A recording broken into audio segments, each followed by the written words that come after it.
अस्सलामुअलैकुम। उम्मीद करनी है तुसी सारे खैरियत नाल होवोगे।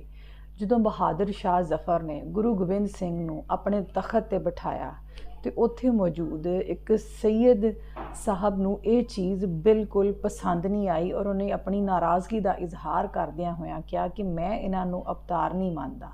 ਅਗਰ ਇਹ ਵਾਕਈ ਅਵਤਾਰੀ ਨੇ ਤੇ ਮੈਨੂੰ ਕੋਈ ਆਪਣੀ ਕਰਾਮਾਤ ਦਿਖਾਉਣ, ਕੋਈ ਕਰਿਸ਼ਮਾ ਦਿਖਾਉਣ। ਗੁਰੂ ਗੋਬਿੰਦ ਸਿੰਘ ਨੇ ਕੀ ਕਰਾਮਾਤ ਦਿਖਾਈ ਇਹ ਅਸੀਂ ਅੱਜ ਗਿਆਨੀ ਸੰਤ ਸਿੰਘ ਮਸਕੀਨ ਹੋਰਾਂ ਕੋ ਉਹਨਾਂ ਦੀ ਕਥਾ ਦੇ ਵਿੱਚ ਜਾਣਾਂਗੇ। ਬਹੁਤ ਵਧੀਆ ਕਥਾ ਹੈ, ਸੋ ਚੱਲ ਕੇ ਕਥਾ ਸੁਣਨੇ ਆ, ਫਿਰ ਕਰਨੇ ਆ ਉਸ ਤੇ ਵਿਚਾਰ। ਗੋ। ਬਹਾਦਰ ਸ਼ਾਹ ਜੋ ਔਰੰਗਜ਼ੇਬ ਦਾ ਲੜਕਾ ਸੀ, ਵੱਡਾ ਹੋ ਕੇ ਇਸਨੇ ਧੰਨ ਗੁਰੂ ਗੋਬਿੰਦ ਸਿੰਘ ਜੀ ਮਹਾਰਾਜ ਨਾਲ ਸੁਲ੍ਹਾ ਕੀਤੀ, ਕਦਮਬੋਸੀ ਕੀਤੀ। ਅੱਜ ਆਪਣੇ ਖੈਮੇ 'ਚ ਲੈ ਗਿਆ, ਤਖਤ ਤੇ ਬਿਠਾਇਆ, ਆਪ ਮਸਨਦ ਤੇ ਬੈਠ ਗਿਆ। ਇੱਕ ਸੈਯਦ ਜੋ ਬਹਾਦਰ ਸ਼ਾਹ ਨੂੰ ਕੁਰਾਨ ਸ਼ਰੀਫ ਪੜ੍ਹਾਉਂਦਾ ਸੀ, ਹਦੀਸਾਂ ਪੜ੍ਹਾਉਂਦਾ ਸੀ, ਇਸਲਾਮੀ ਤਾਲੀਮ ਦਿੰਦਾ ਸੀ ਔਰ ਜੋ ਸ਼ਰਅ ਦੇ ਮੁਤਾਬਕ ਕਾਨੂੰਨੀ ਫੈਸਲੇ ਕਰਦਾ ਸੀ, ਸੈਯਦ, ਉਸ ਨੂੰ ਬੜੀ ਚਿੜ ਹੋਈ ਤੇ ਬੜਾ ਔਖਾ ਹੋਇਆ। ਹੈ ਗੁਰੂ ਗੋਬਿੰਦ ਸਿੰਘ ਨੂੰ ਤਖਤ ਤੇ ਬਿਠਾ ਦਿੱਤਾ ਹੈ, ਆਪਣੇ ਤਖਤ ਤੇ, ਮੈਨੂੰ ਨਹੀਂ ਕਦੀ ਬਿਠਾਇਆ। ਮੈਂ ਦੀਨੀ ਤਾਲੀਮ ਦੇਣਾ, ਹਦੀਸਾਂ ਮੈਂ ਪੜ੍ਹਾਈਆਂ ਨੇ, ਕੁਰਾਨ ਸ਼ਰੀਫ ਤੇ ਮੈਂ ਪੜ੍ਹਾਈ ਹੈ, ਸ਼ਰਅ ਦੇ ਮੁਤਾਬਕ ਫੈਸਲੇ ਤੇ ਬਹਾਦਰ ਸ਼ਾਹ ਮੇਰੇ ਕੋਲ ਕਰੰਦਾ ਹੈ, ਲੇਕਿਨ ਤਖਤ ਤੇ ਬਿਠਾਇਆ ਹੈ ਗੁਰੂ ਗੋਬਿੰਦ ਸਿੰਘ ਨੂੰ। ਸਿੱਧੀ ਪ੍ਰਸ਼ਨਾਵਲੀ ਬਹਾਦਰ ਸ਼ਾਹ ਨਾਲ ਤੇ ਕਰ ਨਹੀਂ ਸਕਿਆ, ਗੁਰੂ ਗੋਬਿੰਦ ਸਿੰਘ ਤੇ ਪ੍ਰਸ਼ਨ ਕਰ ਦਿੱਤਾ ਸੈਯਦ ਨੇ, ਚਿੜ ਕੇ, ਔਖੇ ਹੋ ਕੇ। ਕਹਿਣ ਲੱਗਾ, ਮਹਾਰਾਜ ਤੁਹਾਡੇ ਕੋਲ ਕੋਈ ਕਲਾ ਹੈ, ਕਰਾਮਾਤ ਹੈ, ਕੁਝ ਰੱਖਦੇ ਹੋ? ਜਗਤ ਤੁਹਾਨੂੰ 10ਵਾਂ ਗੁਰੂ ਨਾਨਕ ਕਹਿੰਦਾ ਹੈ, ਲੋਕੀ ਤੁਹਾਨੂੰ ਅਵਤਾਰੀ ਪੁਰਸ਼ ਕਹਿੰਦੇ ਨੇ, ਪੈਗੰਬਰ ਕਹਿੰਦੇ ਨੇ। ਕੁਝ ਹੈ? ਕੋਈ ਕਲਾ, ਕੋਈ ਕਰਾਮਾਤ, ਕੋਈ ਖੇਡ ਹੈ ਤੁਹਾਡੇ ਕੋਲ? ਸਤਿਗੁਰ ਕਹਿਣ ਲੱਗੇ, ਸੈਯਦ ਤੂੰ ਕਰਾਮਾਤ ਵੇਖਣੀ ਹੈ? ਹਾਂ। ਮੈਂ ਫਿਰ ਅਰਜ਼ ਕਰਾਂ, ਮਨੁੱਖ ਨੂੰ ਅੱਜ ਤੱਕ ਜੋ ਕੁਝ ਮਿਲਿਆ ਬਾਹਰੋਂ ਮਿਲਿਆ, ਇਹ ਰੱਬ ਦੀ ਖੇਡ ਵੀ ਬਾਹਰੋਂ ਵੇਖਣਾ ਚਾਹੁੰਦਾ ਹੈ। ਇਹ ਖੇਡ ਜਦ ਈਸਾ ਤੇ ਨਹੀਂ ਘਟੀ, ਨਿਰਾਸ਼ ਹੋ ਗਏ ਸਨ। ਇਹ ਖੇਡ ਜਦ ਗੁਰੂ ਅਰਜਨ ਦੇਵ ਜੀ ਮਹਾਰਾਜ ਦੇ ਵਕਤ ਨਾ ਘਟੀ, ਸਾਰੀ ਮਸੰਦ ਨਿਰਾਸ਼ ਹੋ ਕੇ ਪ੍ਰਿਥੀ ਚੰਦ ਨਾਲ ਜੁੜ ਗਏ। ਲੋਕੀ ਇਹ ਸਮਝਦੇ ਨੇ ਧਰਮ ਕੋਈ ਬਾਹਰ ਦੀ ਖੇਡ ਹੈ। ਸੈਯਦ ਕਹਿੰਦਾ, ਕੋਈ ਹੈ ਕਰਾਮਾਤ, ਕੋਈ ਖੇਡ ਹੈ, ਕੋਈ ਕਲਾ ਹੈ, ਦਿਖਾ ਸਕਦੇ ਹੋ? ਸਤਿਗੁਰ ਕਹਿੰਦੇ ਨੇ, ਸੈਯਦ ਤੂੰ ਕਲਾ ਹੀ ਵੇਖਣੀ ਹੈ ਨਾ? ਹਾਂ, ਕਲਾ ਵੇਖਣੀ ਹੈ, ਕਰਾਮਾਤ ਵੇਖਣੀ ਹੈ। ਤੋ ਕਵੀ ਸੰਤੋਖ ਸਿੰਘ ਜੀ ਨੇ ਸਾਰੀ ਵਾਰਤਾ ਲਿਖੀ ਹੈ। ਸਾਹਿਬ ਉੱਥੇ ਕਹਿੰਦੇ ਨੇ, ਕਵੀ ਸੰਤੋਖ ਸਿੰਘ ਜੀ ਦੀ ਲੇਖਣੀ, ਮਾਰੇ ਬਖਸ਼ੇ ਦੇਰ ਬਿਹੀਨਾ, ਤਿਸ ਮੁਖ ਮੇਂ ਲਖ ਅਜ਼ਮਤ ਭੀਨਾ। ਰੋਜ਼ ਰਹਿਣਾ ਬਹਾਦਰ ਸ਼ਾਹ ਦੇ ਕੋਲ, ਤੂੰ ਦੇਖਦਾ ਨਹੀਂ ਕਰਾਮਾਤ ਇਹਦੀ ਜ਼ਬਾਨ ਤੇ ਵਸਦੀ ਹੈ। ਇਹ ਜਿਹਨੂੰ ਚਾਵੇ ਬਖਸ਼ ਦੇਵੇ, ਜਿਹਨੂੰ ਚਾਵੇ ਜੇਲ੍ਹ ਦੇ ਚ ਪਾ ਦਿੰਦਾ ਹੈ, ਫੈਸਲੇ ਸਾਰੇ ਇਹ ਕਰਦਾ ਹੈ। ਇਹਦੀ ਜ਼ਬਾਨ ਚੋਂ ਇੱਕ ਹੁਕਮ ਨਿਕਲਦਾ ਤੇ ਹਜ਼ਾਰਾਂ ਬੰਦੇ ਹੱਥ ਜੋੜ ਕੇ ਮੰਨਣ ਨੂੰ ਤਿਆਰ ਨੇ। ਇਹ ਕਰਾਮਾਤ ਨਹੀਂ ਤੇ ਹੋਰ ਕੀ ਹੈ? ਦੋ ਹੱਥਾਂ ਦੇ ਵਿੱਚ ਲੱਖਾਂ ਬਾਵਾਂ ਦੀ ਤਾਕਤ, ਹਜ਼ਾਰਾਂ ਬੰਦੇ ਸਲਾਮ ਕਰਨ, ਹਜ਼ਾਰਾਂ ਸਜਦੇ ਕਰਨ, ਇਹ ਤੈਨੂੰ ਕਰਾਮਾਤ ਨਹੀਂ ਦਿਖਾਈ ਦਿੰਦੀ? ਇਹ ਕਰਾਮਾਤ ਹੈ। ਮਾਰੇ ਬਖਸ਼ੇ ਦੇਰ ਬਿਹੀਨਾ, ਤਿਸ ਮੁਖ ਮੈਂ ਲਖ ਅਜ਼ਮਤ ਭੀਨਾ। ਪਰ ਹੁਣ ਇਹ ਸੈਯਦ ਕਹਿੰਦਾ ਹੈ, ਇਹ ਕਰਾਮਾਤ ਤੇ ਫਿਰ ਬਹਾਦਰ ਸ਼ਾਹ ਦੀ ਹੋ ਗਈ ਨਾ, ਤੁਹਾਡੇ ਕੋਲ ਕੀ ਹੈ? ਤੁਸੀਂ ਕੀ ਰੱਖਦੇ ਹੋ? ਤੁਸੀਂ ਜੋ ਵਲੀ ਅੱਲਾ ਹੋ, ਤੁਸੀਂ ਜੋ 10ਵੇਂ ਗੁਰੂ ਨਾਨਕ ਹੋ, ਤੁਸੀਂ ਜੋ ਪੈਗੰਬਰ ਹੋ, ਤੁਹਾਡੇ ਕੋਲ ਕੀ ਹੈ? ਤੁਸੀਂ ਕੀ ਰੱਖਦੇ ਹੋ? ਸਤਿਗੁਰਾਂ ਨੇ ਜੇਬ ਚੋਂ ਇੱਕ ਦਿਨਾਰ ਕੱਢਿਆ। ਔਰੰਗਜ਼ੇਬ ਨੇ ਰੁਪਏ ਦਾ ਨਾਮ ਬਦਲ ਦਿੱਤਾ ਸੀ, ਦਿਨਾਰ ਰੱਖ ਦਿੱਤਾ ਸੀ। ਅਰਬ ਦੇਸ਼ਾਂ 'ਚ ਜੋ ਸਿੱਕਾ ਚੱਲਦਾ ਹੈ, ਬਹੁਤੇ ਦੇਸ਼ਾਂ 'ਚ ਉਹਦਾ ਨਾਮ ਦਿਨਾਰ ਹੈ। ਇਰਾਕ ਦੇ 'ਚ, ਕੁਵੈਤ ਦੇ 'ਚ, ਹੋਰ ਆਲੇ ਦੁਆਲੇ ਅਰਬ ਦੇਸ਼ਾਂ ਦੇ 'ਚ ਜੋ ਸਿੱਕਾ ਚੱਲਦਾ ਹੈ, ਦਿਨਾਰ ਕਹਿੰਦੇ ਨੇ। ਇਸਨੇ ਵੀ ਰੁਪਏ ਦਾ ਨਾਮ ਬਦਲ ਕੇ ਦਿਨਾਰ ਰੱਖਿਆ। ਸਤਿਗੁਰੂ ਜੇਬ ਚੋਂ ਦਿਨਾਰ ਕੱਢਦੇ ਨੇ, ਰੁਪਇਆ ਕੱਢਦੇ ਨੇ, ਤੇ ਸੈਯਦ ਨੂੰ ਮੁਖਾਤਬ ਹੋ ਕੇ ਕਹਿੰਦੇ ਨੇ, ਪਿਖ ਦਿਨਾਰ ਜੋ ਹਾਥ ਹਮਾਰੇ, ਇਹੋ ਅਜ਼ਮਤ ਲਿਓ ਦੁਤੀ ਵਿਚਾਰੇ। ਸੈਯਦ, ਬਾਹਰ ਦੀ ਸਾਰੀ ਭੱਜ ਦੌੜ, ਇਹਦਾ ਮੂਲ ਕਾਰਨ ਇਹ ਦਿਨਾਰ ਹੈ। ਕਰੋੜਾਂ ਮਨੁੱਖਾਂ ਨੂੰ ਭਜਾਈ ਫਿਰਦਾ ਹੈ, ਦੌੜਾਈ ਫਿਰਦਾ ਹੈ, ਸਵੇਰੇ ਤੋਂ ਲੈ ਕੇ ਸ਼ਾਮ ਤੱਕ, ਔਰ ਕਿਧਰੇ ਕਿਧਰੇ ਸਾਰੀ ਰਾਤ। करामात है, करामात है, बहुत बड़ी करामात है। तुम भी जो कुरान शरीफ पढ़ा रहे हैं, हदीसां पढ़ा रहे हैं, दिन रात सिर खपा रहे हैं, करामात इसे दिए। ये बाहर दा सारा पसारा, ये बाहर दी सारी भज दौड़, ਇਹਦਾ मूल केंद्र पैसा है, धन है, ये दीनार है। ਇਹਦੇ 'ਚ ਤੈਨੂੰ ਕਰਾਮਾਤ ਨਹੀਂ ਦਿਖਾਈ ਦਿੱਤੀ। ਅਦਕੀ ਸੈयद ਬਹੁਤ ਔਖਾ ਹੋ ਗਿਆ। ਸੁਨ ਸੈयद ਬੋਲਿਓ ਤਜ ਮੌਨ, ਤੁਮ ਮੇਂ ਕਰਾਮਾਤ ਹੈ ਕੌਣ। ਇਹ ਕਰਾਮਾਤ ਪੈਸੇ ਦੀ ਹੋਈ, ਠੀਕ ਹੈ, ਮੰਨਦੇ ਹਾਂ। ਸਾਰੀ ਭੱਜ ਦੌੜ ਧਨ ਕਰਕੇ, ਬਾਹਰ ਦੀ ਸਾਰੀ ਭੱਜ ਦੌੜ ਦਾ ਮਰਕਜ਼ ਧਨ ਹੈ। मैं तो बड़े बड़े कीर्तन दरबार देखदा पंजाब दे च, जद मैनू बथेरिया ने कहा, हुण नहीं कहते, पहले कहते सन, ज्ञानी जी कीर्तन दरबार कराया, इन्ने लख बच गए ने। मैं कहा कितने भगत बने ने, कितनियां दी सुरत लगी है, कितने सिंह सजे ने, ये आंकड़े नहीं इकट्ठे कीते। ना उन्हां दी खुद कदी सुरत जोड़ी, ते ना ही ये सुरत जोड़न वास्ते सारा सिलसिला। बाहर दी सारी भज दौड़, चाहे वह कथा कीर्तन भी होवे, सतगुरां ने खोल के गल कर दी है। व्यापारी बसदा ज्यों फिरता, ये सारी हलचल दा केंद्र धन है। सतगुरु कहंदे ने करामात, हर बंदे नूं भजाई फिरदा है, हर बंदे नूं दौड़ाई फिरदा है, किसी नूं टिकण नहीं देंदा। कि तैनूं इस विच करामात नहीं दिखाई दे रही। लोकी दिन नूं भज रहे ने, रात नूं भज रहे ने, दौड़ रहे ने, हर वक्त दी दौड़। सैयद औखा होया है।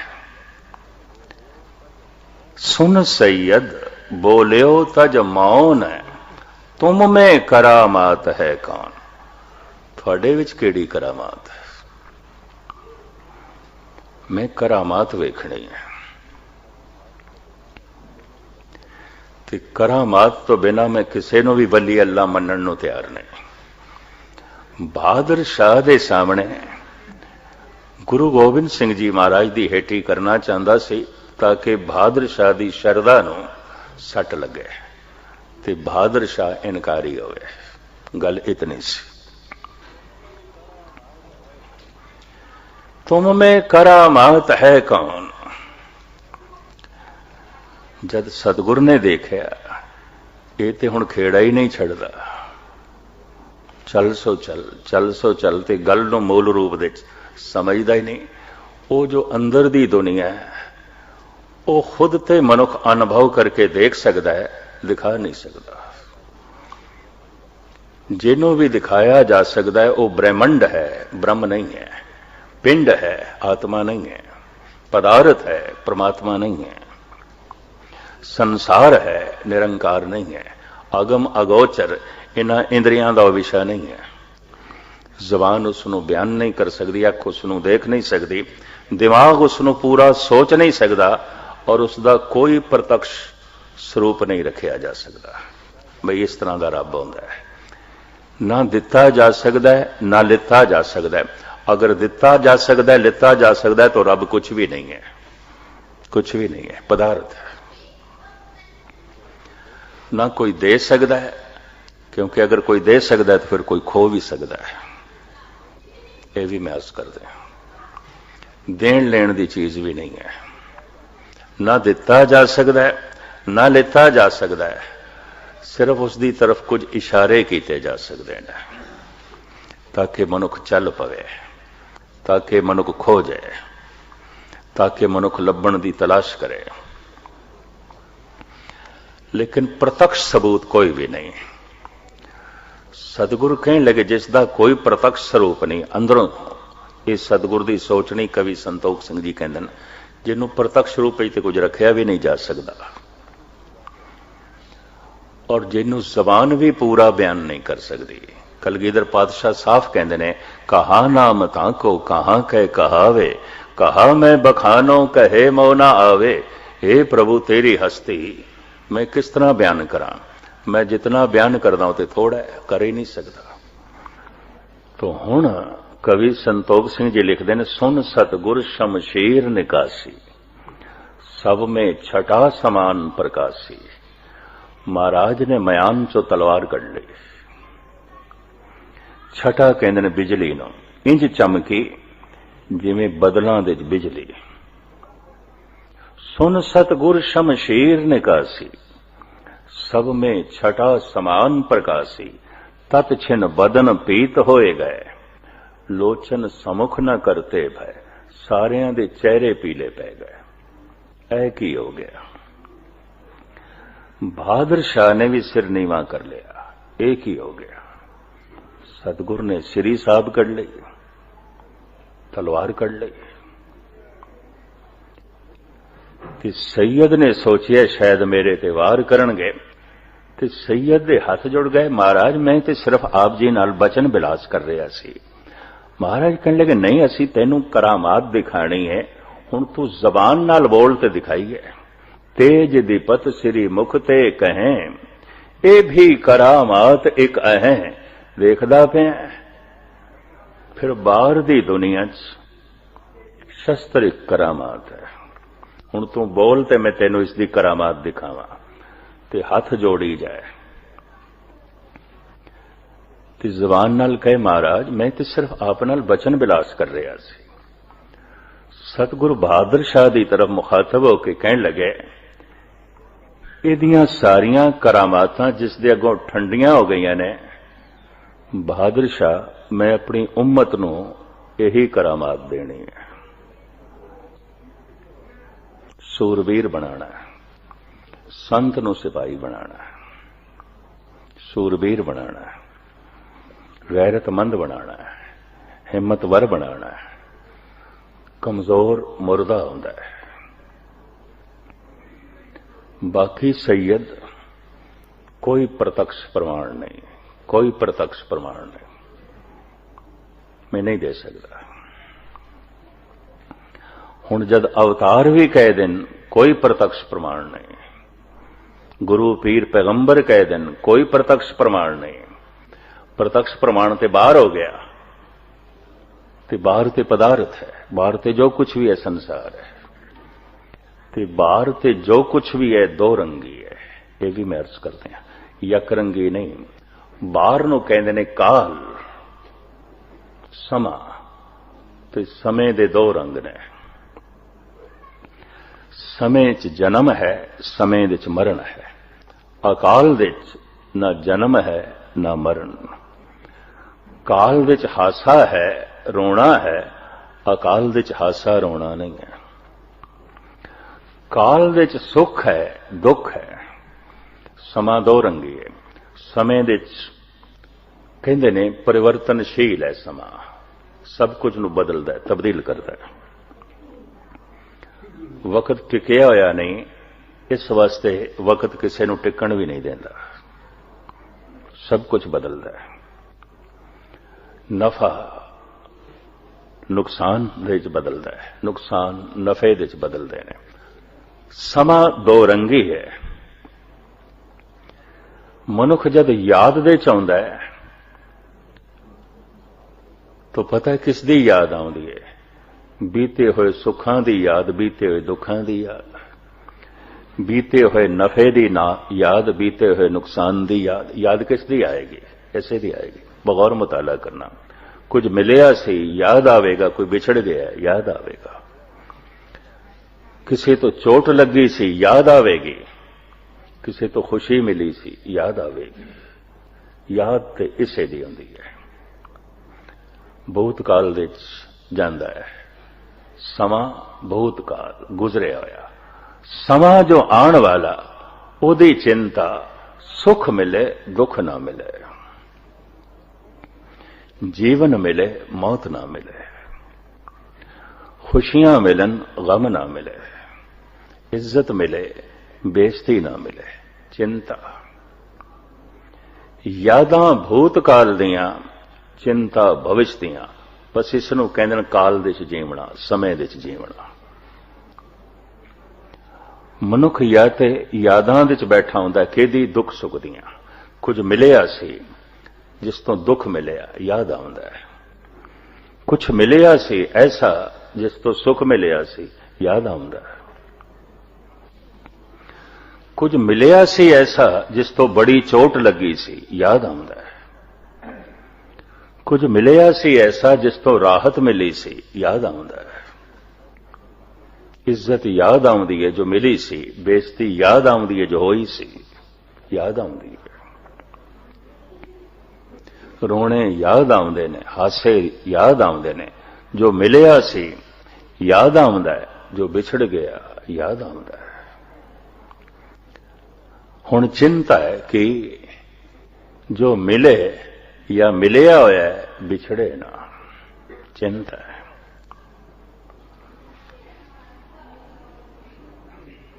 ਸੁਖ ਹੈ ਇਹ ਦੁੱਖ ਦੇ ਚ ਨਾ ਬਦਲੇ, ਚਿੰਤਾ ਹੈ। ਦੁੱਖ ਹੈ ਸੁਖ ਮਿਲੇ, ਇਹ ਚਿੰਤਾ ਹੈ। ਚਿੰਤਾ ਭਵਿਸ਼ ਦੀ, ਯਾਦਾਂ ਭੂਤਕਾਲ ਦੀਆਂ। ਬਗੌਰ ਮੁਤਾਲਾ ਕਰਨਾ। ਮਨੁੱਖ ਜਿੱਥੇ ਵੀ ਬੈਠਾ ਹੋਵੇਗਾ ਜਾਂ ਤਾਂ ਦੁੱਖ ਸੁੱਖ ਦੀਆਂ ਯਾਦਾਂ ਦੇ ਚ ਬੈਠਾ ਹੋਵੇਗਾ ਜਾਂ ਚਿੰਤਾ ਦੇ ਚ ਬੈਠਾ ਹੈ। ਚਿੰਤਾ ਚ ਬੈਠਾ ਹੈ, ਸਮੇਂ ਦੇ ਚ ਬੈਠਾ ਹੈ। ਦੁੱਖ ਸੁੱਖ ਦੀਆਂ ਯਾਦਾਂ ਦੇ ਚ ਬੈਠਾ ਹੈ, ਕਾਲ ਦੇ ਚ ਬੈਠਾ ਹੈ। ਕਾਲ ਤੋਂ ਅਕਾਲ ਦੇ ਚ ਜਾਣ ਦਾ ਇੱਕ ਦੁਆਰ ਹੈ ਕਿ ਵਰਤਮਾਨ। ਉਸ ਤੋਂ ਵੀ ਲੰਘਣਾ ਹੁੰਦਾ ਹੈ, ਉਸ ਤੋਂ ਵੀ ਲੰਘ ਜਾਣਾ ਹੁੰਦਾ ਹੈ। ਔਰ ਉਸੇ ਦਾ ਹੀ ਲੰਘਣ ਦਾ ਢੰਗ ਇਸ ਪੌੜੀ ਚ ਮੇਰੇ ਪਾਤਸ਼ਾਹ ਦੱਸਦੇ ਨੇ, ਸੁਣੀਏ ਮਨੀਏ ਮਨ ਕੀਤਾ ਭਾਵ ਅੰਤਰਗਤ ਤੀਰਥ ਮਲ ਨਾਉ। ਵਰਤਮਾਨ ਦੇ ਜਾਣ ਦਾ ਵਸੀਲਾ ਦੱਸਦੇ ਨੇ। ਵਰਤਮਾਨ ਇੱਕ ਦਰਵਾਜ਼ਾ, ਇਸ ਤੋਂ ਵੀ ਲੰਘ ਜਾਣਾ ਹੁੰਦਾ ਹੈ। ਉੱਥੇ ਵਰਤਮਾਨ ਵੀ ਨਹੀਂ ਰਹਿੰਦਾ, ਕਿਉਂਕਿ ਵਰਤਮਾਨ ਵੀ ਹੈ ਤਾਂ ਵੀ ਭਗਵਾਨ ਨਹੀਂ ਹੈ। ਇੱਕਦਮ ਤੋਂ ਵੀ ਮਨੁੱਖ ਅੱਗੇ ਚਲਾ ਜਾਂਦਾ, ਜਪ ਵੀ ਨਹੀਂ ਆਉਂਦਾ। ਜਾਪ ਸੋ ਅਜੱਪਾ ਜਾਪੇ, ਜਪ ਅਜਪ ਬਣ ਗਏ। ਇੱਕ ਸ਼ਬਦ ਮੇਰੇ ਪ੍ਰਾਣ ਬਸਤ ਹੈ, ਬਹੁੜ ਜਨਮ ਨਾ ਆਵਾ। ਹੁਣ ਜ਼ਬਾਨ ਵੀ ਨਹੀਂ ਜਪਦੀ। ਹੁਣ ਤੇ ਜਿਸ ਨੂੰ ਜਪਦੇ ਸੀ ਉਹ ਹੋ ਗਏ, ਹੁਣ ਤੇ ਹੋਣਾ ਹੈ, ਕੁਝ ਕਰਨਾ ਨਹੀਂ। ਇੱਕ ਦੂਜਾ ਨੁਕਤਾ ਵੀ ਤੁਹਾਡੇ ਸਾਹਮਣੇ ਰੱਖਾਂ। ਜੋ ਕੁਝ ਅੱਜ ਤੱਕ ਮਨੁੱਖ ਨੂੰ ਮਿਲਿਆ ਹੈ, ਕਰ ਕਰਕੇ ਮਿਲਿਆ ਹੈ ਔਰ ਬਾਹਰੋਂ ਮਿਲਿਆ ਹੈ। ਪਰਮਾਤਮਾ ਜਦ ਵੀ ਮਿਲੇਗਾ ਕੁਝ ਵੀ ਨਹੀਂ ਕਰਨਾ, ਨਾ ਤਨ ਕੁਝ ਕਰੇ ਨਾ ਮਨ ਕੁਝ ਕਰੇ। ਕਰਮ ਕਰਤ ਹੋਵੇ ਨਹਿ ਕਰਮ, ਤਿਸ ਬੈਸਨੋਂ ਕਾ ਨਿਰਮਲ ਧਰਮ। ਇੱਕ ਦਫਾ ਗਹਿਰਾਈ 'ਚ ਜਾਓਗੇ ਤੇ ਫਿਰ ਗੱਲ ਪਕੜ ਦੇ ਚ ਆਵੇਗੀ। ਕਰਮ ਕਰਦਿਆਂ ਕਰਦਿਆਂ ਇੱਕ ਦਿਨ ਨਿਸ਼ਕਰਮ ਹੋ ਜਾਏ, ਨਾ ਤਨ ਕੁਝ ਕਰੇ ਨਾ ਮਨ ਕੁਝ ਕਰੇ, ਨਾ ਕ੍ਰਿਤ ਤੇ ਨਾ ਵਿਚਾਰ, ਤਾਂ ਹੀ ਵਰਤਮਾਨ ਤੋਂ ਲੰਘੇਗਾ। ਕਿਉਂਕਿ ਵਰਤਮਾਨ ਇੱਕਦਮ ਤੇ ਹੈ ਨਾ। ਮੈਂ ਕੱਲ ਅਰਜ਼ ਕੀਤੀ ਸੀ, ਇੱਕ ਛੇਣਾ, ਇੱਕ ਸੈਕਿੰਡ, ਇੱਕ ਪਲ। ਵਰਤਮਾਨ ਭਗਵਾਨ ਦੇ ਜਾਣ ਦਾ ਸਾਧਨ ਹੈ। ਦਰਵਾਜ਼ਾ ਲੰਘਣ ਵਾਸਤੇ ਹੁੰਦਾ ਹੈ, ਦਰਵਾਜ਼ਾ ਬੈਠਣ ਵਾਸਤੇ ਨਹੀਂ ਹੁੰਦਾ। ਵਰਤਮਾਨ ਦੇ ਚ ਵੀ ਜੋ ਰੁਕ ਗਿਆ, ये ठीक है, चिंतावां तो बच जाएगा, व्यर्थ दियां यादां दा बोझ भी नहीं होवेगा, क्योंकि एकदम दे च आ गया है। तो एकदम समय दा बहुत छोटा भाग है, बहुत छोटा काल दा बहुत छोटा भाग, 1 सैकंड। ते जिस दा मन 1 सैकंड दे च आ गया, 1 पल दे च आ गया, 1 दम दे च आ गया, की दुख सुख नूं सोचेगा? 1 सैकंड दे च की सोचिया जा सकता है? ते किस दी आशा करेगा, किसदी चिंता करेगा? 1 सैकंड दे च की हो सकता है? लेकिन फिर भी कुछ ना कुछ ते क्रिया चल सकती है 1 सैकंड दे च भी। वाहिगुरु वाहिगुरु ते चल रहे ना, अल्लाहू अल्लाहू ते चल रहे ना, ताई आएगा ना 1 सैकंड दे च, एकदम दे च। जाप सो अजप्पा जापे। हुण होना है, हुण बोलना भी नहीं है, बोलना भी कृत है, विचार भी कृत है। मैं जो अर्ज कर रहा, अवल ते कुछ इस मार्ग दे पांदी नहीं, ते जो कुछ पांदी आउंदे ने ते हजारां दे चों किधरे एक अध नूं सफलता मिलती है, कठिनाई बड़ी है। प्रथम ते वर्तमान दे च आना औखा है, ते फिर वर्तमान तो अकाल दे च जाना औखा है, वर्तमान भी खत्म।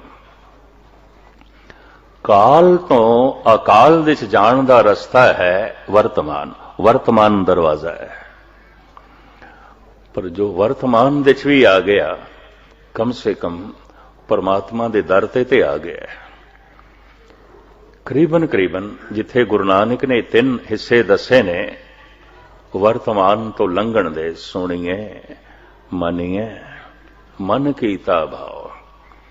पतंजलि भी यही कहता है, जिसने जोग मत नूं जन्म दिता, वह भी कहता है धारणा ध्यान समाधि।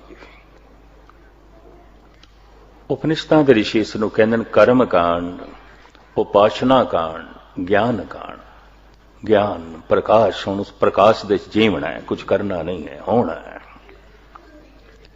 साहिब इस नूं 3 भागां दे बयान करते हैं, सुनिए मनिए मन कीता भाव। भाव दे विचार नहीं आउंदे, जज्बियां च विचार नहीं आउंदे। भावुकता मन तो भी पार, ते जद मन तो पार हो गए, विचार तो पार हो गए, शरीर तो ते पार हो ही गए, मन तो भी पार हो गए। मन तो पार हो गए, विचार तो पार हो गए, मन तो पार हो गए, कर्म तो भी पार हो गए। कर्म करत हो वह नए कर्म। लेकिन शुरुआत तो इस तरह ही करनी पैगी ना, अकर्म तक पहुंचने वास्ते कर्म, पर सारी जिंदगी कर्म करता रहा है, अकर्म तक नहीं पहुंचे, अजे दरवाजे तक नहीं पहुंचे, रस्ते च ही है।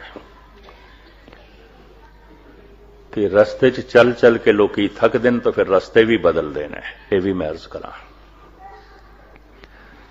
इस गुरु तो कुछ नहीं लभे, उस तो शायद लभे, इस तीरथ तो कुछ नहीं मिले, शायद उस तो मिले, लोग रस्ते भी बदल देने। तो जिंदगी बड़ी सीमित है, रस्ते बदलदे एक दिन जिंदगी रस्ते च ही खत्म हो जाती है। एक आलम ने बड़ा सोहना कहा, सोते में कट गई कुछ आहों में कट गई, रोते में कट गई कुछ गुनाहों में कट गई, मंजिल पे चलने वाले मंजिल पे जा लगे, राहें बदलने वालों की राहों में कट गई, रस्ते च ही रह गए। बार बार रास्ता क्यों बदलिया? चले बहुत ते पहुंचे नहीं, तो बदलो। बहुता कीता कुछ खेड़ते नहीं बनी, कुछ बदलो, कुछ बदो। पर हुण साहिब इत्थे कहंदे ने कर करके नहीं मिलेगा, कर करके नहीं मिलेगा। ते करना 2 तरह का होंदा है, शरीर दे तल ते कर्म कृत प्रगट होंदी है, मन दे तल ते कर्म विचार प्रगट होंदे ने। विचार ते कृत दोहां तो पार जाना है। कृत ते विचार समय दे च मनुख नूं रखदे ने, काल दे च रखदे ने। अकाल दे च कृत नहीं है, कर्म नहीं है, होना है। समाधि दे च बस होना है, कुछ करना थोड़ी है। ਗਿਆਨ ਦੇ ਤੇ ਸਿਰਫ ਜੀਵਣਾ ਹੈ, ਭਾਵਨਾ ਦੇ ਤੇ ਸਿਰਫ ਹੋਣਾ ਹੈ, ਉਤੇ ਮਹਾਰਸ ਹੈ, ਉਹਦੇ ਤੇ ਡੁੱਬ ਜਾਣਾ ਹੈ। ਇਹ ਵੀ ਮੈਂ ਅਰਜ਼ ਕਰਾਂ, ਸ਼ਬਦ ਹੋਰ ਤੇ ਕੁਝ ਮੈਨੂੰ ਲੱਭਦੇ ਨਹੀਂ ਪਏ। ਕਾਲ ਸਮਾਂ, ਕਾਲ ਦੇ ਵਿੱਚ ਦੋ ਕਰਮ ਆਉਂਦੇ ਨੇ। ਕਾਲ ਦੇ ਵਿੱਚ ਘਟਨਾਵਾਂ ਦੋ ਤਰ੍ਹਾਂ ਦੀਆਂ ਘਟਦੀਆਂ ਨੇ, ਜਨਮ ਹੈ, ਮਰਨ ਹੈ, ਸੁੱਖ ਹੈ, ਦੁੱਖ ਹੈ, ਹਾਸੇ ਨੇ, ਰੋਣੇ ਨੇ। ਇਹ ਸਭ ਕੁਝ ਕਾਲ ਦੇ ਚ ਆਉਣਗੇ। ਸ਼ੁਭ ਕਰਮ ਹੋਵੇਗਾ, ਪੁੰਨ ਹੋਣਗੇ, ਪਾਪ ਹੋਣਗੇ, ਸਭ ਸਮੇਂ ਦੇ ਚ ਆਉਣਗੇ। ਅਕਾਲ ਦੇ ਚ ਨਾ ਪਾਪ ਨਾ ਪੁੰਨ। ਇਹ ਵੀ ਮੈਂ ਅਰਜ਼ ਕਰਾਂ, ਦੋਹਾਂ ਤੋਂ ਪਰੇ। ਇਸ ਚੱਕਰ ਚ ਨਾ ਪੈਣਾ ਸੰਤ ਪੁੰਨ ਕਰਦੇ ਨੇ, ਸੰਤ ਪੁੰਨ ਪਾਪ ਦੋਹਾਂ ਤੋਂ ਪਰੇ ਚਲੇ ਗਏ ਨੇ।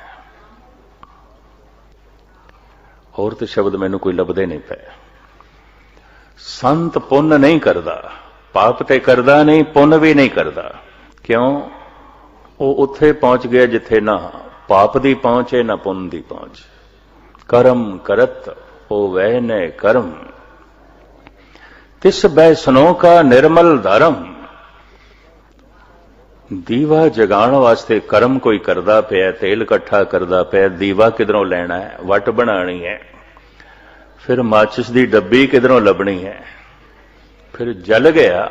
ਹੁਣ ਤੇ ਰੋਸ਼ਨੀ ਦੇ ਚ ਜੀਵਣਾ ਆਉਂਦਾ ਹੈ, ਹੁਣ ਕੋਈ ਕਰਮ ਥੋੜੀ ਹੈ। ਕਰਮ ਕਾਂਡ, ਉਪਾਸ਼ਨਾ ਕਾਂਡ, ਗਿਆਨ ਕਾਂਡ, ਗਿਆਨ ਦੇ ਤੇ ਜੀਵਣਾ ਆਉਂਦਾ ਹੈ। ਧਾਰਣਾ, ਧਿਆਨ, ਸਮਾਧੀ। ਪਹਿਲੇ ਕੁਝ ਧਾਰਣਾ, ਕਿਸ ਦੇ ਧਿਆਨ ਜੋੜਨਾ ਹੈ। ਧਾਰਣਾ, ਧਿਆਨ, ਸਮਾਧੀ ਪਤੰਜਲੀ ਇੰਜ ਕਹਿੰਦੇ ਨੇ। ਗੁਰੂ ਨਾਨਕ ਇਸੇ ਨੂੰ ਹੀ ਬਿਆਨ ਕਰਦੇ ਨੇ, ਸੁਣੀਏ ਮਨੀਏ ਮਨ ਕੀਤਾ ਭਾਵ। ਤੇ ਜਿਤਨੇ ਸੌਖੇ ਸ਼ਬਦ ਨੇ ਇਤਨੀ ਖੇਡ ਸੌਖੀ ਨਹੀਂ ਹੈ, ਨਹੀਂ ਹੈ। ਚਾਹੁੰਦਾ ਮੈਂ ਸੀ, ਮੈਂ ਗਿਆਨੀ ਜੀ ਨੂੰ ਵੀ ਕਿਹਾ ਸੀ ਇਸ ਪੌੜੀ ਨੂੰ ਅੱਜ ਸਮਾਪਤ ਕਰਦੇ, ਅੱਗੇ ਚਲਾਂਗੇ। ਪਰ ਹੁਣ ਜੇ ਮੈਂ ਤੁਹਾਨੂੰ ਇਤਨਾ ਹੀ ਕਹਿ ਦਿਆਂ, ਸ਼ਬਦ ਸੁਣਨਾ ਤੇ ਮੰਨਣਾ ਤੇ ਮਨ ਦੇ ਚ ਭਾਵ ਕਰਨਾ, ਤਾਂ ਭਾਵ ਵੀ ਕਰਨਾ ਹੋ ਗਿਆ, ਉਹ ਵੀ ਕਰਮ ਹੋ ਗਿਆ। ਨਹੀਂ, ਖੇਡ ਇਹ ਨਹੀਂ ਹੈ। ਭਾਵ ਦੇ ਚ ਜੀਵਣਾ ਹੈ, ਭਾਵ ਦੇ ਚ ਵਿਚਾਰ ਨਹੀਂ ਆਉਂਦੇ, ਮਨ ਨਹੀਂ ਕੰਮ ਕਰਦਾ। ਭਾਵ ਦੇ ਸਰੀਰਕ ਕਿਰਿਆ ਵੀ ਨਹੀਂ ਹੈ, ਭਾਵਨਾ। ਸੁਣਨਾ ਇਸ ਵਾਸਤੇ ਹੈ, ਮੰਨਣਾ ਇਸ ਵਾਸਤੇ ਹੈ ਕਿ ਭਾਵ ਤੱਕ ਪਹੁੰਚ ਜਾਈਏ। ਭਾਵ ਦੇ ਚ ਹੋਣਾ ਹੁੰਦਾ ਹੈ, ਭਾਵ ਦੇ ਚ ਜੀਵਣਾ ਹੁੰਦਾ ਹੈ। ਇਹ ਭਾਵਕਤਾ ਦੇ ਚ ਹੀ ਭਗਵਾਨ ਹੈ, ਭਾਵਕਤਾ ਹੀ ਭਗਵਤੀ ਹੈ। ਇਹ ਵੀ ਮੈਂ ਅਰਜ਼ ਕਰਦੇ ਹਾਂ। ਭਗਤ ਕਿਹਨੂੰ ਕਹਿੰਦੇ ਆ? ਜਿੱਥੇ ਭਾਵ ਅੰਕਿਤ ਹੋ ਗਿਆ, ਜੋ ਭਾਵਨਾ ਚ ਜੀ ਰਹੇ ਨੇ। ਭਗਤ ਦਾ ਇਤਨਾ ਹੀ ਮਤਲਬ ਹੈ। ਭਗਤ ਦਾ ਇਹ ਮਤਲਬ ਨਹੀਂ ਕਿ ਸੁਣਨ ਦੇ ਚ ਜੀ ਰਹੇ ਨੇ, ਮੰਨਣ ਦੇ ਚ ਜੀ ਰਹੇ ਨੇ। ਭਗਤ ਦਾ ਇਤਨਾ ਮਤਲਬ ਹੈ ਜੋ ਭਾਵ ਦੇ ਚ ਜੀ ਰਿਹਾ ਹੈ, ਭਾਵਨਾ ਜਿੱਥੇ ਅੰਕਿਤ ਹੋ ਗਈ ਹੈ। ਇਸ ਨੂੰ ਮੈਂ ਥੋੜਾ ਜਿਹਾ ਖੋਲਣਾ ਚਾਹੁੰਦਾ, ਭਾਵੇਂ ਇਸ ਪੌੜੀ ਨੂੰ ਅੱਜ ਸਮਾਪਤ ਕਰਨਾ ਸੀ, ਪਰ ਸਮਾਂ ਵੀ ਦੇਖਣਾ ਹੁੰਦਾ, ਕਾਲ ਦੇਖਣਾ ਹੁੰਦਾ, ਕਿਉਂਕਿ ਸਭ ਕੁਝ ਕਾਲ ਦੇ ਚ। ਮੈਂ ਕਥਾ ਵੀ ਕਾਲ ਦੇ ਚ ਕਰ ਰਿਹਾ, ਤੁਸੀਂ ਸੁਣਦੇ ਵੀ ਕਾਲ ਦੇ ਚ ਪਏ ਹੋ। ਖੇਡ ਤੇ ਅਜੇ ਤੇ ਕਾਲ ਦੀ ਹੈ ਨਾ। ਤੇ ਜੇ ਮੈਂ ਅਕਾਲ ਦੇ ਚ ਪਹੁੰਚ ਜਾਵਾਂ ਤਾਂ ਮੈਂ ਕਥਾ ਕਰ ਨਹੀਂ ਸਕਦਾ। ਕਥਨੀ ਬਦਨੀ ਕਹਿਨ ਕਹਾਵਨ, ਸਮਝ ਪਰੀ ਤੋ ਬਿਸਰਿਓ ਗਾਵਨ। ਕਥਾ ਵੀ ਕਾਲ ਦੇ ਚ ਆਉਂਦੀ ਹੈ, ਅਕਾਲ ਦੇ ਚ ਨਹੀਂ। ਔਰ ਹੁੰਦੀ ਇਸ ਵਾਸਤੇ ਕਿ ਮਨੁੱਖ ਅਕਾਲ ਦੀ ਤਰਫ ਚਲੇ। ਤੇ ਕਥਾ ਦਾ ਸੁਣਨਾ ਵੀ ਕਾਲ ਦੇ ਚ ਆਉਂਦਾ ਹੈ, ਅਕਾਲ ਦੇ ਚ ਨਹੀਂ। ਕੀਰਤਨ ਦਾ ਕਰਨਾ ਵੀ ਕਾਲ ਦੇ ਚ ਆਉਂਦਾ ਹੈ, ਪਾਠ ਦਾ ਕਰਨਾ ਵੀ ਕਾਲ ਦੇ ਚ ਆਉਂਦਾ ਹੈ। ਲੇਕਿਨ ਇਸ ਕਰ ਕਰਕੇ ਸਮਝਣਾ ਹੁੰਦਾ ਹੈ ਕਿ ਕਰ ਕਰਕੇ ਨਹੀਂ ਮਿਲੇਗਾ।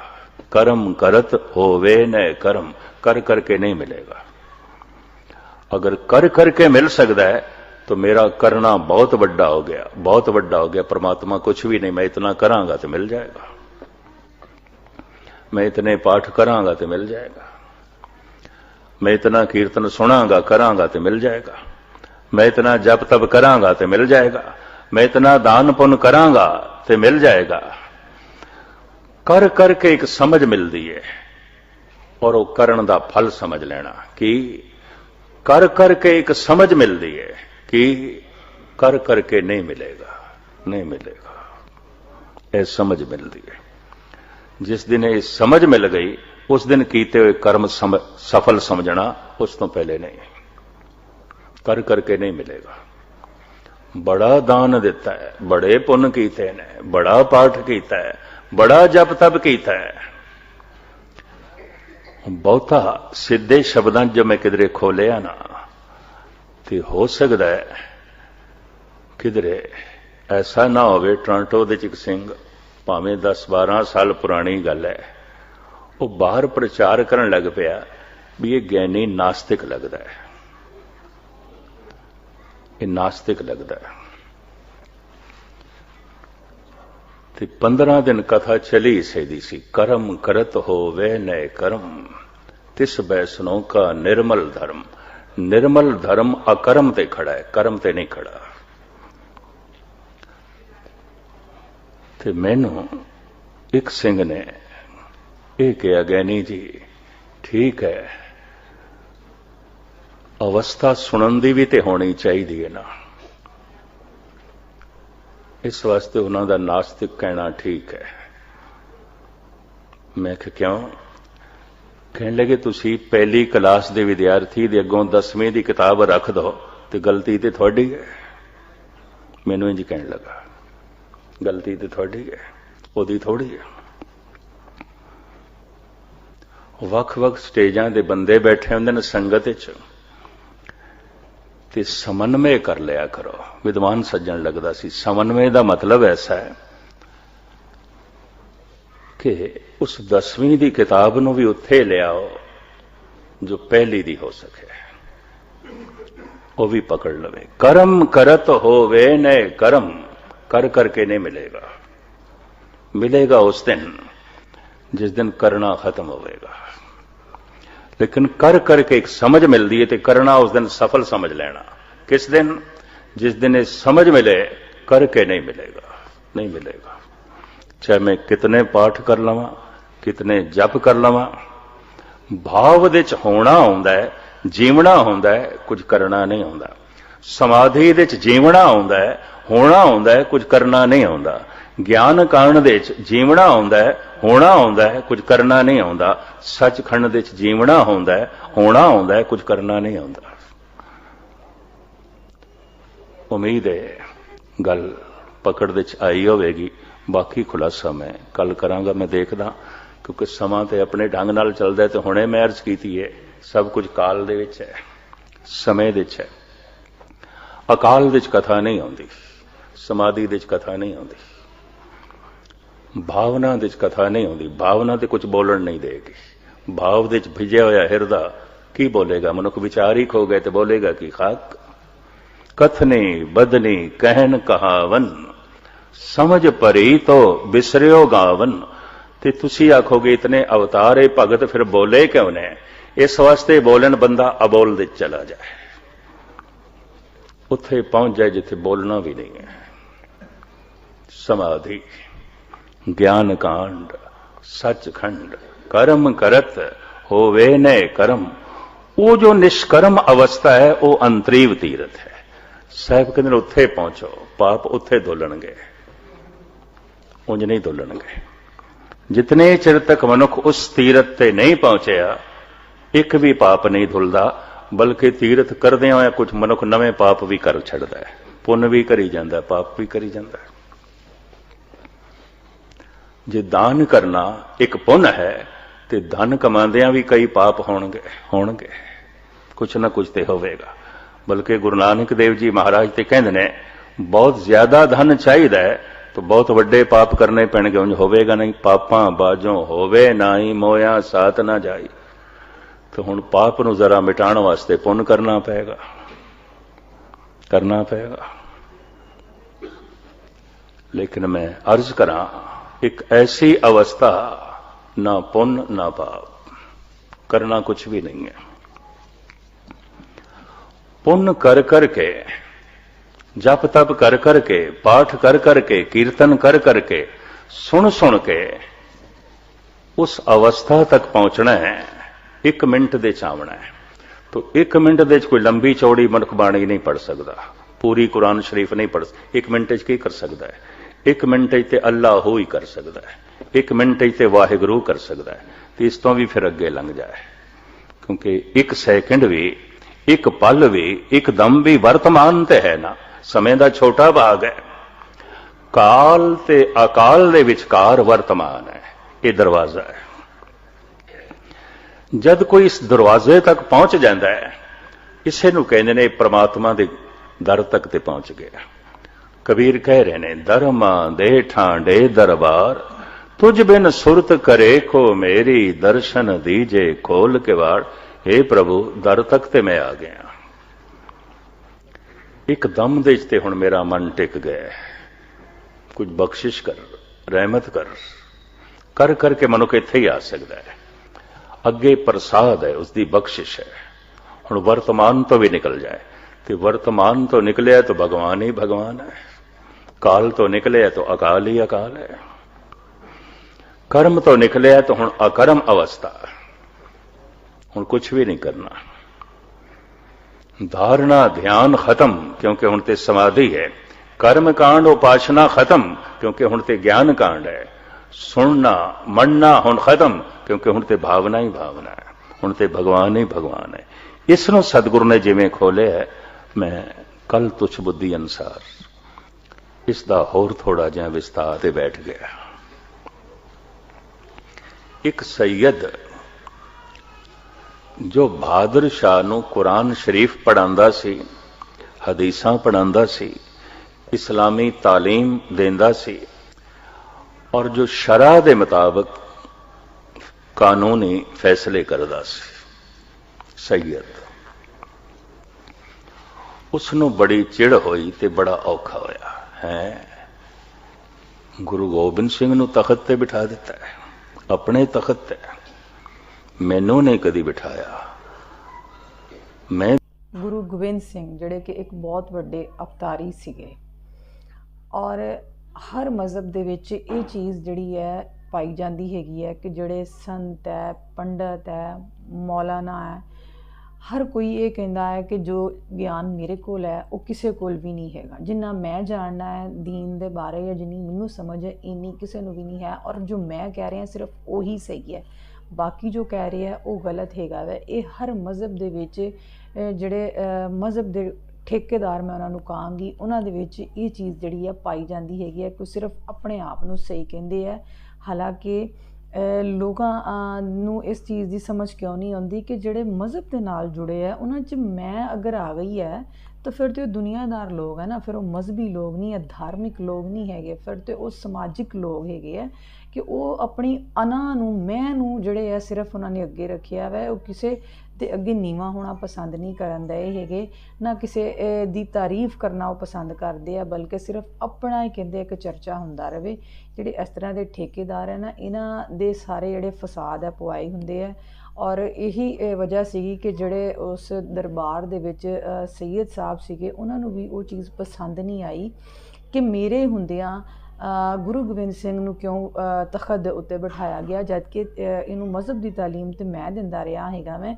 इसलिए उन्होंने कहा कि मैनू कोई अपनी करामात विखाओ, कोई करिश्मा दिखाओ, फिर मैं तुहानूं मन्नांगा। और फिर गुरु गोबिंद सिंह ने अपनी तलवार दे नाल जिहड़ी करामात दिखाई, ये तुसीं सुन लई अज दी कथा दे विच, जिस तो बाद वो सैयद साहब भी जिहड़े सीगे मनने ते मजबूर हो गए गुरु गोबिंद सिंह नूं। ये वीरो जिहड़ी हकीकत है ना, ये ऐसी हकीकत है जिहड़ी अज भी कायम हैगी है कि जिहड़े मज़हब के ठेकेदार है जिहड़े समझदे है कि सिर्फ दीन नूं असीं अगे वधा रहे हैं, असीं हर चीज़ करने हैं, उन्होंने इसलिए तो ऐसे ऐसे मसले बयान कर करके ऐसियां ऐसियां गल्लां दस दस के दिलों दे विच नफरतां पैदा कीतियां कि कोई भी धर्म वाला जिहड़ा ना, वो चाहे मज़हब नाल दा ताल्लुक ना भी होवे, एक आम इंसान भी होवे ना, वो दूसरे धर्म वाले नूं हमेशा नफरत दी निगाह दे नाल देखदा हैगा वै कि मैं कोई मुसलमान है तो वो दूसरिਆਂ नूं पसंद नहीं करेगा, अगर कोई हिंदू है वो सिखां नूं पसंद नहीं करेगा, जे सिख है तो वो जिहड़े दूसरे धर्म वाले हैगे आ उन्हां नूं पसंद नहीं करनगे, बल्कि एक ही चीज़ सब दे दिमाग 'च है कि असी सब तो बेहतर है, असी सब तो अफजल हैगे आ। हालांकि देखिया जाए कि इस दुनिया के उत्ते सब इंसान जिहड़े है वो बराबर हैगे है, सब नूं पैदा करने वाली रब की ज़ात है, अल्लाह ताला की ज़ात हैगी है, और ਇਨਸਾਨ ਹੋਣ ਦੇ ਨਾਤੇ ਸਭ ਬਰਾਬਰ ਹੈਗੀ ਹੈ, ਇਨਸਾਨੀਅਤ ਅਫਜ਼ਲ ਹੈਗੀ ਹੈ। ਹਰ ਧਰਮ ਨੇ ਇਨਸਾਨੀਅਤ ਨੂੰ ਅਹਿਮੀਅਤ ਦਿੱਤੀ ਹੈ, ਇਨਸਾਨੀਅਤ ਨੂੰ ਇੱਜ਼ਤ ਦਿੱਤੀ ਹੈ। ਕੋਈ ਵੀ ਧਰਮ ਇਹ ਨਹੀਂ ਸਿਖਾਉਂਦਾ ਕਿ ਇਹ ਸਿਰਫ ਜਿਹੜੇ ਉਸ ਮਜ਼ਹਬ ਨਾਲ ਤਾਲੁਕ ਰੱਖਦੇ ਆ ਉਹਨਾਂ ਦੀ ਇੱਜ਼ਤ ਕੀਤੀ ਜਾਵੇ, ਬਾਕੀਆਂ ਨੂੰ ਨਫ਼ਰਤ ਦੀ ਨਿਗਾਹ ਨਾਲ ਦੇਖਿਆ ਜਾਵੇ ਜਾਂ ਬਾਕੀਆਂ ਨੂੰ ਨੀਚ ਸਮਝਿਆ ਜਾਵੇ। ਲੇਕਿਨ ਜਿਹੜੇ ਵੀ ਮੌਲਾਨਾ ਹਜ਼ਰਾਤ ਹੈ, ਪੰਡਤ ਹੈ, ਗਿਆਨੀ ਹੈ, ਸੰਤ ਹੈ, ਇਹ ਸਭ ਜਿਹੜੇ ਹੈ ਇਹੀ ਕੰਮ ਕਰਦੇ ਆ ਸਿਰਫ ਆਪਣੀ ਦੁਕਾਨਦਾਰੀ ਵਾਸਤੇ, ਆਪਣੀਆਂ ਜੇਬਾਂ ਭਰਨ ਵਾਸਤੇ, ਆਪਣਾ ਜਿਹੜਾ ਵਾ ਮੁਫਾਦ ਹਾਸਿਲ ਕਰਨ ਵਾਸਤੇ। ਇਹਨਾਂ ਨੇ ਐਸੀਆਂ ਗੱਲਾਂ ਕਰਕੇ ਦਿਲਾਂ ਦਾ ਇਹਨਾਂ ਨੇ ਐਸੀਆਂ ਮਜ਼ਹਬ ਦੇ ਨਾਂ 'ਤੇ ਐਸੀਆਂ ਗੱਲਾਂ ਕਰਕੇ ਦਿਲਾਂ 'ਚ ਨਫ਼ਰਤਾਂ ਭਰ ਦਿੱਤੀਆਂ ਕਿ ਜਿਹੜਾ ਆਮ ਸੁਣਨੇ ਵਾਲਾ ਇਨਸਾਨ ਹੈਗਾ ਵੈ, ਜਿਹਨੂੰ ਕਿ ਇੰਨਾ ਇਲਮ ਨਹੀਂ ਹੁੰਦਾ, ਉਹ ਸਮਝਦਾ ਕਿ ਜੋ ਇਹ ਕਹਿ ਰਹੇ ਇਹ ਬਿਲਕੁਲ ਸਹੀ ਕਹਿ ਰਹੇ ਹੈਗੇ ਔਰ ਫਿਰ ਉਸੇ ਤਰ੍ਹਾਂ ਉਹਨਾਂ ਦੀ ਗੱਲ ਦੇ ਉੱਤੇ ਜਿਹੜਾ ਵਾ ਯਕੀਨ ਕੀਤਾ ਜਾਂਦਾ ਹੈਗਾ ਵਾ। ਮੈਨੂੰ ਇੱਥੇ ਗਿਆਨੀ ਸੰਤ ਸਿੰਘ ਮਸਕੀਨ ਹੋਰਾਂ ਦੀ ਇੱਕ ਗੱਲ ਯਾਦ ਆ ਰਹੀ, ਜਿਹੜੀ ਉਹਨਾਂ ਨੇ ਆਪਣੀ ਕਥਾ ਦੇ ਵਿੱਚ ਕਹੀ ਸੀ ਕਿ ਅਗਰ ਇੱਕ ਆਮ ਮਨੁੱਖ ਕੋਈ ਗਲਤੀ ਕਰਦਾ ਹੈ, ਕੋਈ ਗੁਨਾਹ ਕਰਦਾ ਹੈ, ਅਤੇ ਉਹਦਾ ਜ਼ਿੰਮੇਦਾਰ ਸਿਰਫ ਉਹ ਹੁੰਦਾ ਹੈ, ਉਸ ਤੋਂ ਇਲਾਵਾ ਕਿਸੇ ਹੋਰ ਨੂੰ ਵੱਡਾ ਨੁਕਸਾਨ ਨਹੀਂ ਪਹੁੰਚਦਾ। ਲੇਕਿਨ ਅਗਰ ਕੋਈ ਸੰਤ, ਗਿਆਨੀ, ਮੌਲਾਨਾ, ਪੰਡਤ ਕੋਈ ਗਲਤੀ ਕਰੇਗਾ ਨਾ, ਤੇ ਉਹਦੀ ਗਲਤੀ ਸਿਰਫ ਉਹਦੀ ਗਲਤੀ ਨਹੀਂ ਹੋਏਗੀ, ਬਲਕਿ ਉਹ ਲੱਖਾਂ ਮਨੁੱਖਾਂ ਨੂੰ ਨਾਲ ਲੈ ਕੇ ਡੁੱਬੇਗਾ। ਉਹਦੀ ਗਲਤੀ ਦਾ ਅਸਰ ਜਿਹੜਾ ਵਾ ਲੱਖਾਂ ਮਨੁੱਖਾਂ ਦੇ ਉੱਤੇ ਹੋਏਗਾ। ਜਿਹੜੇ ਉਹਦੀ ਪੈਰਵੀ ਕਰਦੇ, ਉਹਨੂੰ ਮੰਨਣੇ ਵਾਲੇ ਆ, ਉਹ ਸਾਰੇ ਉਸ ਦੇ ਪਿੱਛੇ ਉਹ ਗਲਤੀ ਦੁਹਰਾਉਣਗੇ।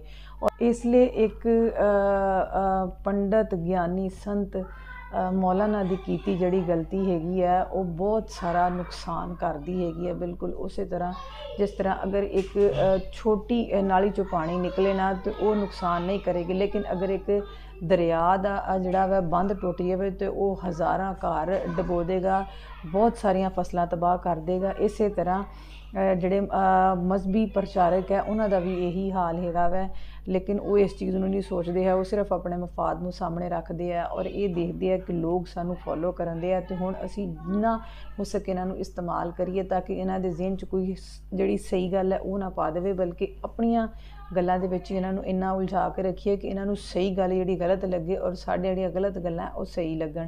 ਵੀਰੋ ਤੁਹਾਡਾ ਕੀ ਖਿਆਲ ਹੈਗਾ, ਕਮੈਂਟ ਕਰਕੇ ਲਾਜ਼ਮੀ ਦੱਸਿਓ। ਰੱਖਿਓ ਆਪਣਾ ਢੇਰ ਸਾਰਾ ਖਿਆਲ। ਮਿਲਾਂਗੇ ਅਗਲੀ ਵੀਡੀਓ ਦੇ ਨਾਲ। ਅੱਲਾ ਹਾਫਿਜ਼।